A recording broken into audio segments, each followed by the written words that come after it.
of sports metaphors, who wants to see a two-part fumble? And that is a fumble and a sort of a slight attempt at a recovery. Here is Amy Klobuchar now the first clip, correct me if I'm wrong, Brendan, clip number 4 is from last night in the 9 o'clock hour. And then clip number 5 is from this morning. That's correct. Here is where we see the brilliant political instincts of Amy Klobuchar.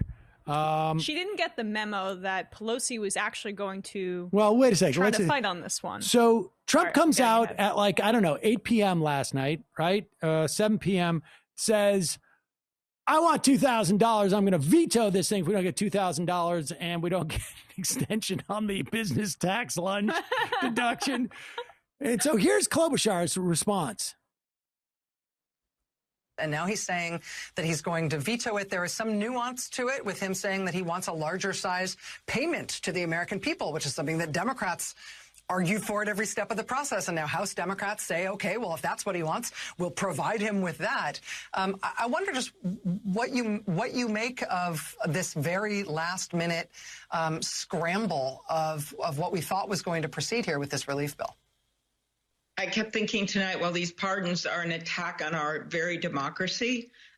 This is an attack on every American. People who are struggling to get by right now, out of work, the unemployment is going to basically end the day after Christmas if this doesn't pass. People who are out of work, people who need the help. The vaccine distribution, Rachel, is in this $30 billion. These vaccines are not going to just parachute into a small town in the middle of Minnesota. We need the help for the states to get the vaccines out. And he is literally undermining our entire effort on testing and vaccine distribution. This was a hard-fought negotiation. Of course, you're right. Democrats were pushing for more funds for the individual payments. But in the end, this was a negotiation. And he knows very well we're reaching the end here with the unemployment, with our small businesses can't take it anymore. One Yelp study early in the year showed we were having 800 small businesses close a day. And there's over $300 billion to help small businesses in this bill. It is the second biggest stimulus in the history of America. We don't need to hear the rest of this jibber jabber. Did anybody pick up on when she said, Democrats want more in this bill, but we had a negotiation. I mean, I want you to just let this sort of just hang in your mouth for a moment and savor that moment. What she's saying is look, we wanted more, but we didn't get it. And now is not the time to get that more. She is saying when that they're offering you more, when the president is giving what you're the process of negotiation is so holy that even if you're going to give me more, we're not going to take it. I'm going to both tell you how desperate Americans are right now for more relief. But I'm also going to tell you that, we agreed that they can't have it. So if somebody's going to give it to me now, I'm not going to take it. No takes backsies. No, we already agreed on the negotiation. So even if we could get more for you, our sacrosanct process of coming to this agreement is more important than the relief that you're going to get. It is the arrogance that we talk about all the time of these centrist corporate Democrats and Republicans, and she's not a part of that gang, whatever, but it's the same mentality. And Biden has that mentality too. It's almost worse than that, because I almost don't even think this feels like some type of animatron program. It's just gotta go in to protect the process mode, because I don't know, because she literally doesn't have any other sort of North Star here. And except for that idea that we did a deal, because then she gets off of a Madhouse show and some staffer calls her and says, we may not have done this the right way because apparently everybody else has gotten the memo. And you're trending on Twitter instantly where everyone despises what you just said. And so here... Yeah.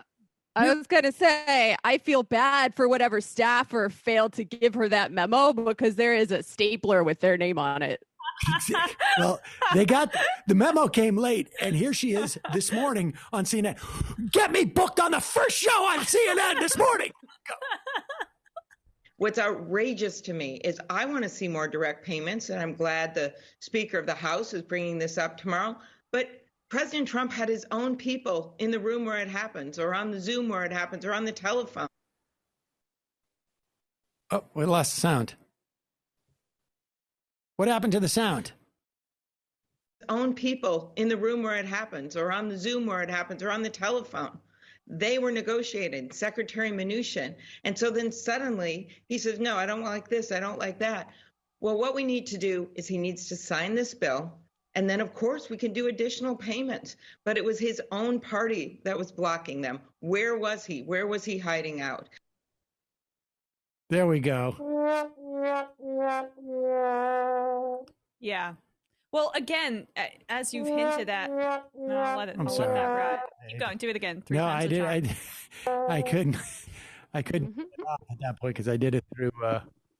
Well, yeah, she deserved multiple sound effects in that regard. But this is what happens when your entire ideology and your political identity is wrapped up in just deal making and I get things done. What do you get done? It doesn't matter. Right. I get things done. So like, even if Trump is offering more, and the other element of it is the same inclination that a lot of cable hosts are going to have to reckon with, that no matter what Trump does, it's wrong. It doesn't matter what the merits are. We sell outrage about Donald Trump being terrible, and obviously he is. And a lot of times when he does good things, he just stumbles upon them because he's acting selfishly, like in this instance where he wants to market himself as more populist, be like a mobster, throw out money to the crowd, and then see if he can be popular for 2024. But it doesn't matter. The end result is more positive. So you have to be intellectually consistent and honest. And a lot of people are having a hard time, and they're way too emotional about this in the age of Trump. And we see this. And Klobuchar is combining those two elements with her religious adherence to centrism and deal making regardless of the deal. And that's why she malfunctioned last night and probably was so taken aback by the backlash. She didn't get the party memo that, no, Pelosi's going to actually at least appear to fight on this. It is amazing to me that she goes on even CNN, even after sort of realizing like, oh wait, I'm not on the right page here. Even after that, like the American public doesn't give a crap about like he was on a Zoom call and Steve Mnuchin didn't say anything and blah blah blah. Like, dude, like where it is honestly like there is a mentality here. And they can afford to do it. I mean, the ideology comes in that they can afford to do it, right? Like they don't feel the urgency. But there's a mentality here. It's like, this is office politics. Mm-hmm.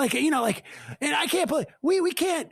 We don't like that guy Trump. Well, it's like I went into human resources and I complained because they're holding meetings and it's like the process we have is set up and I spent all of last week on a PowerPoint presentation, and then I have to throw it away. Yeah. And then they decide to do pizza. Everyone enjoys pizza, but I wanted my PowerPoint presentation. They decide to have an office party. Wait, everyone wants that? No, my process is more important.